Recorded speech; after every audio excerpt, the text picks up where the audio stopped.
নমস্কার বন্ধুরা, সীমা রান্নাঘরে সবাইকে স্বাগতম। আমি আজকে একটা তেল কাতলা বানাবো। দেখুন, মাছগুলো আমি ভালো করে ধুয়ে নিয়েছি নুন গরম জল দিয়ে, একটু ভিনিগার দিয়ে। আর রান্নাটা কিন্তু শুধু তেলের উপরেই হবে, তা প্রথম থেকে লাস্ট অবধি দেখবেন, স্কিপ করবেন না। আমি এক এক করে একটা স্টিলের রোলের মধ্যে মাছগুলো নিয়ে নিচ্ছি।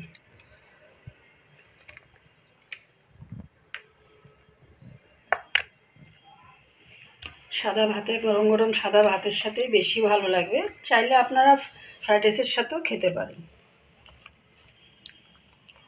আমার মাছগুলো এক এক করে সব নিয়ে নিলাম। এখন আমি নুন দিচ্ছি স্বাদ মতো।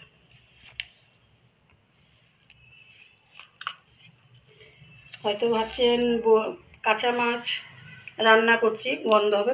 কোনো আঁশটা গন্ধ থাকবে না। একবার এইভাবে বানিয়ে খাবেন, আশা করি ভালো লাগবে। আচ্ছা, আমি নুন দেওয়া হয়ে গেছে, এখন আমি হলুদ দিচ্ছি। আপনারা কিন্তু মাছের পরিমাণ বুঝে মশলাটা অ্যাড করবেন। হলুদ দিচ্ছি, ধরুন এই 4 চামচের 1.5 চামচের মতো হলুদ দিয়ে দিলাম।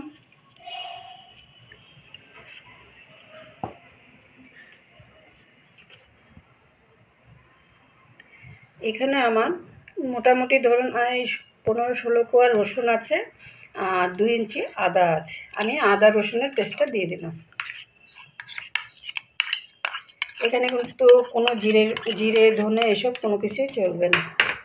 আচ্ছা, এইখানে আমি বড় সাইজের 2টো পেঁয়াজ বাটা দিয়ে দিচ্ছি।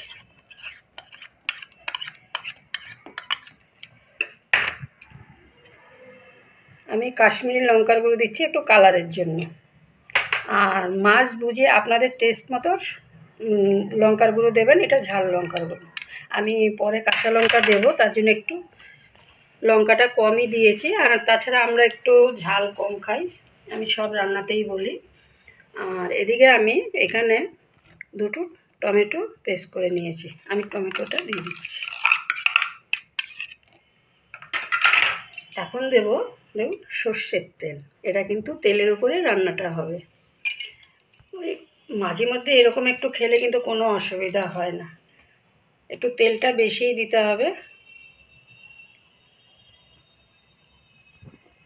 আমি কিন্তু 4 চামচের 6 চামচের মতো তেল দিয়ে দিলাম। এবার আমি মেখে নেব।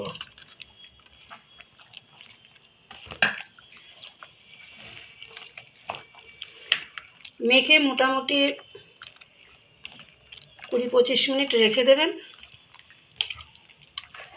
কেন যে কোনো জিনিসে কাঁচা রান্না করতে গেলে একটু ম্যারিনেশন করে যদি রেখে দেন, মশলাটা নুন ঝাল মাছের ভেতরে এটা, কিন্তু আমার হাতে একদম সময় নেই, আপনাদেরকে রান্নাটা দেখাতে হবে।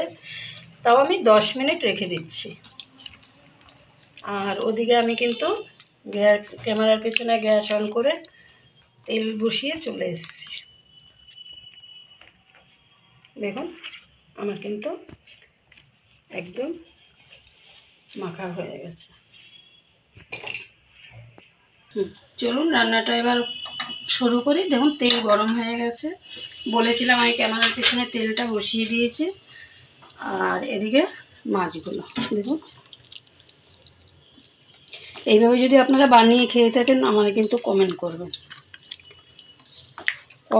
আমার কিন্তু খুব ভালো লাগে কমেন্ট করতে, বা আপনাদের কাছেও আমার অনেক কিছু শেখার আছে। এখন আমি এক এক করে মাছগুলো দিয়ে দিচ্ছি। রান্নাটা কিন্তু কোনো জল দেবে না।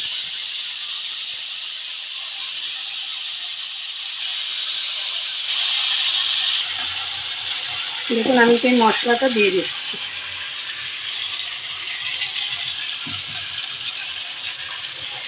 রান্নাতে একটু হালকা হাতে নেড়ে দিতে হবে, যাতে মাছের পিসগুলো গোটা থাকে। ভাঙবে না, কোনো মাছই ভাঙবে না। এখন আমি গ্যাসটা পুরো ফ্লেমে দিয়েছি, তারপর আস্তে একটু মিডিয়াম করে দেবো, আস্তে আস্তে রান্নাটা হবে। দেখুন, আমি একটু নেড়ে দিচ্ছি। একদম ঘরে যা উপকরণ থাকে তাই দিয়ে কিন্তু এই রান্নাটা হয়ে যায়। শুধু এখন বাকি আছে ধনেপাতা দেবো। নামাবার সময় ধনেপাতা, কাঁচা লঙ্কা,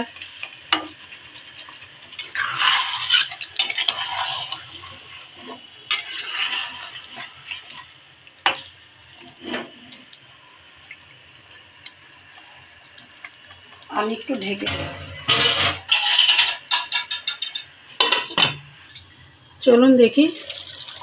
দেখুন জল উঠেছে, জল ওঠার কারণ একটাই, টমেটো, পেঁয়াজ, আদা, রসুন ওর মধ্যে তো জল থাকে, কিন্তু জলটা আস্তে আস্তে শুকিয়ে যাবে।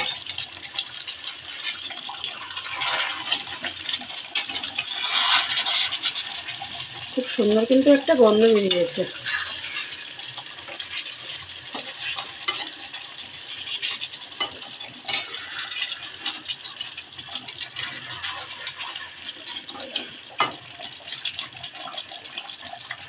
আমি আরেকটু ঢেকে দিচ্ছি। চলুন দেখি কি অবস্থা আমার তেল কাতলা। দেখুন মোটামুটি একদমই রেডি। গ্যাসটা আমি একটু কমিয়ে দিলাম, একদম গ্যাসটা সিম করে দিলাম।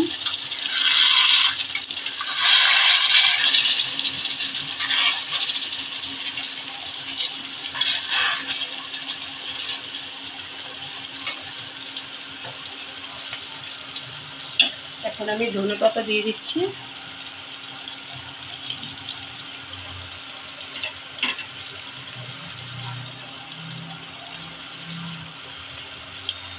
আমি একটু কাঁচা লঙ্কা চিড়ে দিচ্ছি, আপনারা না চাইলে নাও দিতে পারেন, একটু ঝাল কম হলে লঙ্কাটা দিয়ে ডলে খাওয়া যায়। এখন আমি চাপা দিয়ে দিচ্ছি, আমার কিন্তু একদমই রান্না রেডি। দেখুন ধনেপাতা দিয়ে আমি 2 মিনিটের মতো ঢেকে দিয়েছি, রান্না রেডি একদম। দেখুন এক ফোঁটা জল দিইনি, এটা তেল মশলার উপরে রান্নাটা, মানে তেলের উপরে। চলুন আমি দেখুন আমি এক এক করে কিন্তু একটা ট্রের মধ্যে সাজিয়ে দিচ্ছি। দেখুন একবার বানিয়ে খাবেন, কাঁচা মাছ রান্না হয়েছে এটা আপনারা বুঝতেই পারবেন না।